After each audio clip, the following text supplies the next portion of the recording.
अस्सलामुअलैकुम दोस्तों और साथियों, उम्मीद है आप लोग खैरियत से होंगे। आज की इस वीडियो में हम बात करेंगे कि जो हम ये खाने बनाते हैं इसमें हम जो कुकिंग ऑयल इस्तेमाल करते हैं, तो इनमें से 4 ऐसे कुकिंग ऑयल या खाना जो बनाने वाला पकाने वाला तेल है उनका हम जिक्र करेंगे जो आपके खाने बनाने के लिए बेहतरीन चीज़ है। और उसी वक्त में मैं 4 ऐसे ऑयल का जिक्र करूँगा कि जिनको अगर आप खाना पकाने के लिए इस्तेमाल करते हैं तो वो आपकी सेहत के लिए ठीक नहीं होता, उसका नुकसान होता है। जब भी आप कुकिंग ऑयल का इंतखाब करें तो 2 चीज़ों का आपने हमेशा 2 चीज़ों के ऊपर नज़र भी रखनी है और उनको समझना भी है उस कॉन्सेप्ट को। वो क्या कॉन्सेप्ट है? एक होता है स्मोक पॉइंट और एक होता है रिफाइनमेंट। स्मोक पॉइंट क्या होता है कि हर ऑयल जो है उसका एक स्मोकिंग पॉइंट होता है। देखें, जब हम कोई खाना बनाते हैं, आपने अंडा फ्राई किया, आपने ऑमलेट बनाया, आपने गोश्त बनाया, सब्ज़ी बनाई, आपने कुछ भी ऐसी चीज़ बनाई, तो एक ख़ास टेम्परेचर के ऊपर आप बनाते हैं। अब फ़र्ज़ करें कि आप ऑयल को इस्तेमाल करते हैं, तो ऑयल, ये तमाम जो ऑयल जिनका मैं ज़िक्र करूँगा, एक ख़ास दर्जा हरारत को तो बर्दाश्त कर सकते हैं, उससे ऊपर के दर्जा हरारत को बर्दाश्त करने की सलाहियत इनके अंदर नहीं होती। जैसे हमारा जो बॉयलिंग, हम पानी को जब उबालते हैं तो 100 डिग्री तक जाता है टेम्परेचर। अक्सर जो खाने होते हैं, अक्सर की मैं बात कर रहा हूँ, वो 70 डिग्री सेंटीग्रेड से लेके 100 या उसके करीब करीब दर्जा हरारत होता है जिस पे हमारे खाने बनते हैं। तो जब हर ऑयल जो है एक ख़ास दर्जा हरारत या टेम्परेचर को तो वो बर्दाश्त करता है, लेकिन उसके बाद वो टूट फूट का शिकार हो जाता है। उस दर्जा हरारत को जिस हद तक वो बर्दाश्त कर देता है, जिस दर्जा हरारत को, उसको हम कहते हैं स्मोकिंग पॉइंट। और स्मोकिंग पॉइंट के बाद जब ये ऑयल टूट फूट का शिकार होता है, ब्रेक डाउन करता है, तो इसके नतीजे में फिर 2 नुकसान होते हैं। एक तो ये नुकसान होता है कि आपने देखा होगा कि जब आप बहुत ज़्यादा खाने को बनाते हैं ज़्यादा हीट पे काफ़ी देर तक, तो एक ख़ास किस्म की स्मेल आना शुरू हो जाती है। ये जो ऑयल होते हैं, जब ये ब्रेकिंग पॉइंट, इनका स्मोक पॉइंट से ऊपर इनके अंदर कुकिंग की जाए, तो उस सूरत में इनके अंदर से एक कंपाउंड निकलता है जिसको एक्रोलीन कहते हैं। इसकी एक अजीब सी बुरी वाली स्मेल होती है। और फिर ये अगर आप ज़ाहिर है कि सांस ले रहे हैं और आपके सांस के साथ जिस्म के अंदर जाता है, तो फेफड़ों के लिए नुकसानदेह है। एक ये नुकसान होता है। दूसरा जो होता है कि जब कोई भी ऑयल जो है जिसको आपने नहीं इस्तेमाल करना था कुकिंग के मकसद के लिए, लेकिन आप कुकिंग या खाना पकाने के लिए इस्तेमाल करते हैं, और वो अपने स्मोक पॉइंट से ऊपर तक वो गर्म हो जाता है, तो उसके नतीजे में जब वो टूटता है तो उसके अंदर फ्री रेडिकल नामी कंपाउंड बनते हैं जो आपके मुख्तलिफ जो सेल होते हैं जिस्म के, उनको नुकसान पहुँचाते हैं, उनकी दीवारों को नुकसान पहुँचाते हैं, जिसकी वजह से मुख्तलिफ किस्म की बीमारियाँ जन्म लेती हैं। तो पहला, हमेशा जब भी आपने ऑयल ख़रीदना है तो उसका स्मोक पॉइंट ज़रूर देखें ताकि आपको पता हो कि आप कौन सा ऑयल ख़रीद रहे हैं। दूसरा, 2 किस्म के ऑयल आपको मिलते हैं। एक होता है कि रिफाइंड ऑयल, आपको लिखा होता है कि ये अल्ट्रा रिफाइंड है या रिफाइंड है। और दूसरा होता है मिनिमली प्रोसेस्ड या मिनिमली रिफाइंड ऑयल। यानी बाज़ जो तेल होते हैं उनमें ज़ाहिर ये बीज या जो प्लांट्स हैं वहाँ से बनते हैं, तो उनको दबा के ये थोड़ा केमिकल प्रोसेस करके निकाला जाता है, तो वो कम से कम प्रोसेस हुआ होता है। तो कहा यह जाता है कि फ़ायदा भी है ऐसे ऑयल का और नुकसान भी है। फ़ायदा क्या है कि इनके अंदर कुदरती अज्जा मौजूद होते हैं, न्यूट्रिशन मौजूद होते हैं, फ़ायदे मौजूद होते हैं। नुकसान क्या होता है? ये हीट अनस्टेबल होते हैं कि इनका स्मोकिंग पॉइंट बहुत कम होता है। इसके मुकाबले में जो रिफाइंड होते हैं वो आपको सस्ते भी मिलते हैं, वो ही उनका स्मोकिंग पॉइंट ज़्यादा होता है, वो ज़्यादा दर्जा हरारत को बर्दाश्त कर जाते हैं। बस नुकसान क्या होता है कि इनकी जो अंदर जो न्यूट्रिशन होती है वो कम होती है। तो ये 2 पॉइंट आपने जहन में रखने हैं। अब मैं एक एक करके पहले 4 आपको वो ऑयल बताऊंगा जो आपके फ़ायदे के लिए हैं जब आप खाना पकाते हैं, और फिर 4 ऑयल उनका जिक्र करूँगा मुख्तसर के जिनके अंदर आपको खाना नहीं बनाना है। दोस्तों, इनमें से जो पहला ऑयल है जिसको कुकिंग के लिए बहुत अच्छा जाना जाता है, ख़ास तौर पे अगर आपने बेकिंग करनी है, आपने डीप रैपिड जो फ्राइंग होती है, सॉटरिंग, वो करनी है, इसी तरह से आपने अगर सैलड के ऊपर, सलाद के ऊपर भी डालना है, लेकिन अक्सर जो खाने आप बनाते हैं उनका जो टेम्परेचर होता है तो उसके ये रेंज में आता है। इसका जो ऑलिव ऑयल यानी जैतून के तेल का जो स्मोक पॉइंट होता है वो तकरीबन 176 डिग्री सेंटीग्रेड होता है, और यहाँ ये वो है कि जिसके अंदर हम अक्सर खाने बनाते हैं।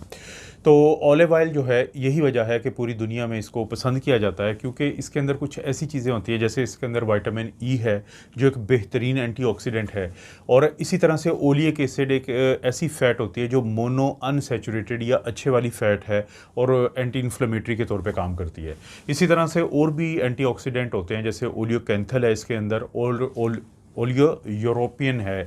तो ये जो एंटीऑक्सीडेंट सारे जितने मैंने नाम लिए और विटामिन ई समेत, तो ये वो चीज़ें हैं कि जिनकी वजह से जैतून के तेल के इस्तेमाल किए करने वाले लोगों में ब्लड प्रेशर कम देखा गया है, उनमें टाइप 2 डायबिटीज़ मेलाइटस कम देखी गई है। जो बुरे वाला कोलेस्ट्रॉल जिसको एलडीएल कोलेस्ट्रॉल कहते हैं, उसकी ऑक्सीडेशन का अमल के जिसकी वजह से वो ख़राब हो के हमारी खून की नालियों को बंदिश की तरफ लेके जाता है, तो उस प्रोसेस में हमने कमी देखते हैं। इसी तरह से एक चीज़ होती है जिसको हम मेटाबॉलिक सिंड्रोम कहते हैं कि जिसकी वजह से दिल के अटैक, फालिज के अटैक और इस तरह के मसले ज़्यादा जन्म लेते हैं, तो उनको ये कम करता है। तो ये वो तमाम फ़ायदे हैं जिनकी वजह से जो खाना पकाने के लिए बेहतरीन ऑयल जिनको हम कहते हैं, तो और आप इसको सैलड पे भी इस्तेमाल कर सकते हैं, तो वो है जैतून का तेल या ऑलिव ऑयल। इसके बाद बारी आती है एवोकाडो ऑयल की। ये भी आपको मार्केट में आसानी से मिल जाता है। इसकी ख़ास बात ये है कि इसका जो स्मोक पॉइंट है वो ऑलिव ऑयल या जैतून के तेल से भी ज़्यादा बेहतर है, जो कि तकरीबन है 271 डिग्री सेंटीग्रेड। इसका मतलब है कि आप इसको इस्तेमाल करते हुए डीप फ्राइंग भी कर सकते हैं, ज़्यादा हीट पे भी खाने बना सकते हैं। इसका टेस्ट जो है, यानी कि जो आपको टेस्ट आएगा वो जिस तरह आप एवोकाडो फल खाते हैं तो उस टाइप का बहुत अच्छा खानों का टेस्ट आ जाता है। और इसकी जो न्यूट्रिशन होती है वो जैतून के तेल की तरह होती है। ना सिर्फ ये हकीकत है, बल्कि जो हाई टेम्परेचर होता है उसके ऊपर भी इसकी न्यूट्रिशन जो होती है उसके ऊपर कोई ख़ास असर नहीं पड़ता। इसके अंदर बहुत सारे ऐसे कंपाउंड हैं जिनकी वजह से लोगों को फैटी लीवर का जो प्रॉब्लम होता है, तो जिसकी वजह से उनके लीवर की या जिगर की सेहत मुतासर होती है, तो उसमें फ़ायदा देखने में आया। इसी तरह से बहुत सारे लोग जिनको जोड़ों में दर्द होता है और ओस्टियोआर्थराइटिस का मसला होता है, तो उनको फ़ायदा देखने में आया है। खाना खाने के बाद कुछ लोगों की शुगर ज़्यादा रहती है, वो बेहतर हो जाती है, ब्लड प्रेशर इससे ठीक रहता है। इसी तरह से टोटल कोलेस्ट्रॉल बेहतर रहता है, ट्राइग्लिसराइड बेहतर रहता है, एलडीएल बेहतर रहता है। यानी ये वो तमाम रिस्क फैक्टर हैं जो दिल के अटैक या दिल की बीमारियों की तरफ लेके जाते हैं। जब आपके ये रिस्क फैक्टर बेहतर हो जाते हैं एवोकाडो ऑयल के इस्तेमाल की वजह से, तो इसकी वजह से आपको दिल के अटैक और दिल की जो बीमारियाँ होती हैं, तो उसमें भी नुमायाँ कमी देखने में आती है। तो अगर आप ख़रीद सकते हैं, आपको मिल जाता है, तो एवोकाडो ऑयल जो है वो भी कुकिंग के लिए एक बेहतरीन ऑयल है। तीसरे नंबर पे आता है सेसमे ऑयल या तिल का या तिलों का जो तेल होता है।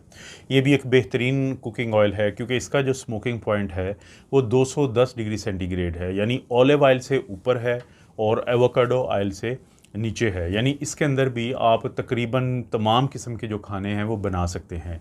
इसके अंदर सेसमे ऑयल के अंदर जो है वो सेसमोल और सेसमिनॉल जो है नामी दो कंपाउंड होते हैं, जिनकी वजह से ये इतने ज़बरदस्त एंटीऑक्सीडेंट हैं कि एक तो आपके दिल की सेहत को बहुत फ़ायदा होता है कि हार्ट अटैक कम होते हैं, दिल की सेहत बेहतर रहती है।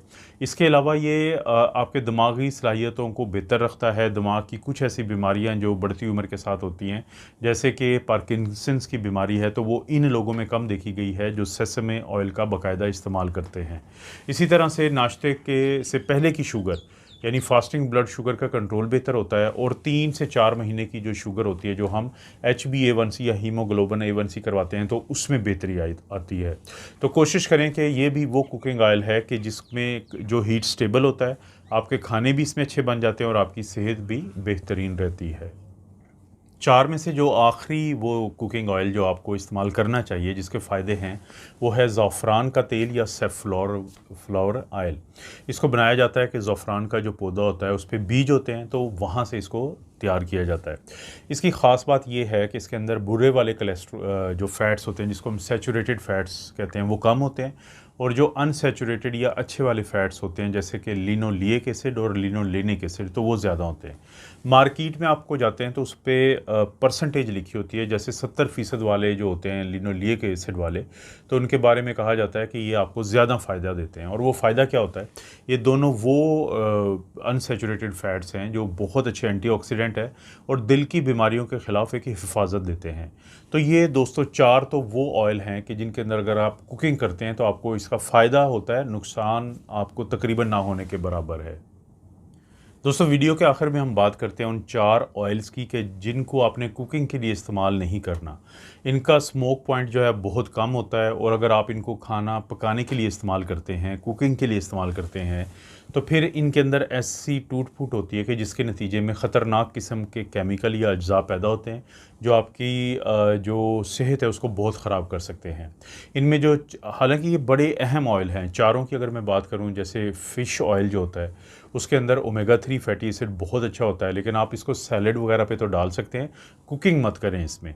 इसी तरह से अगर मैं बात करूं कि एक फ्लैक्स सीड ऑयल होता है कि अलसी के जो बीज होते हैं, तो उनका जो ऑयल है उसके अंदर ALA नामी कंपाउंड होता है जो कि अल्फ़ा लिनोलिक एसिड है। बहुत ही कमाल का ये कंपाउंड है, लेकिन क्योंकि इसका स्मोक पॉइंट भी 103 होता है डिग्री सेंटीग्रेड, जिसके बहुत ज़्यादा चांसेस होते हैं कि जब आप कुकिंग करेंगे तो इसके अंदर एक ऐसा प्रोसेस हो सकता है कि जिसके नतीजे में पैदा होने वाले अज्जा आपको नुकसान देते हैं।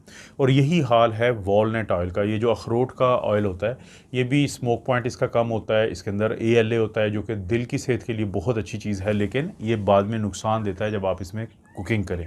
जहाँ तक ताल्लुक़ है चौथे यानी पाम ऑयल का, अब पाम ऑयल का कैलोरीज इसके अंदर बहुत अच्छी होती हैं, लेकिन इसके साथ एक अटैच है ऐसी चीज़ के जिसकी वजह से दुनिया में हौसला शिकनी की जाती है कि इसको इस्तेमाल ना करें। कहा यह जाता है कि एक तो इसका स्मोक पॉइंट बड़ा कंप्रोमाइज्ड है, कम है। दूसरी ख़ास बात यह है कि पाम ऑयल को उगाने के लिए जो रेन फॉरेस्ट हैं दुनिया में, यानी जो जंगलात हैं, उनको काटा जाता है दरख्तों को, और उनकी जगह पे ये पाम ऑयल लगाया जाता है, जिससे ऑयल तो मिल जाता है लेकिन बाकी फ़ायदे नहीं मिलते जो हमें दरख्तों से हमारी ज़मीन को होते हैं। तो दोस्तों ये थे वो 4 ऐसे कुकिंग ऑयल जिसको आपको इस्तेमाल करना चाहिए खाना बनाने के लिए, और 4 वो थे कुकिंग ऑयल कि जिनसे खाना बनाने से आप परहेज़ करें। हाँ, उनको आप सैलेड पे इस्तेमाल कर लें, उनको कोल्ड उनके जो यूज़ होते हैं वो आप कर सकते हैं, लेकिन हीट ज़्यादा के साथ आपने किया तो इससे आपको नुकसान हो सकता है। इस चैनल पे मैं इस तरह की वीडियोस बनाता रहता हूँ। वीडियो को लाइक करें, चैनल को सब्सक्राइब करें। कोई भी वीडियो अच्छी लगती है तो दोस्तों रिश्तेदारों से शेयर करने के लिए नीचे एक ऑप्शन है, उसको ज़रूर इस्तेमाल करें।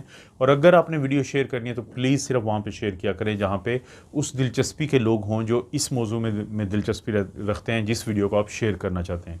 आप अपना और अपनी फैमिली का ख्याल रखें। अल्लाह ताला आपको और आपकी फैमिली को हर किस्म की बुराई, बीमारी और आजमाइश से महफूज रखें।